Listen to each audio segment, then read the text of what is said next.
Kembali lagi di Berita Utama bersama saya Tata Novasiliana.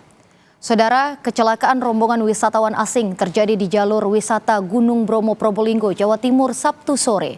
4 orang terluka dalam peristiwa ini. Hanya pandai memainkan emosi kita. Mereka itu rajin memberi perhatian, kemudian respon banget ketika kita ada hal-hal yang... Inilah detik-detik kecelakaan minibus wisatawan Singapura di jalur wisata Gunung Bromo Probolinggo, Jawa Timur. Kecelakaan bermula saat kendaraan melaju dari arah Bromo dan di waktu bersamaan 3 kendaraan lain melintas naik menuju kawasan wisata. Kerasnya benturan membuat penumpang di dalam mobil Renault terluka. Diduga kecelakaan terjadi akibat sopir minibus gagal mengendalikan laju kendaraan karena remblong.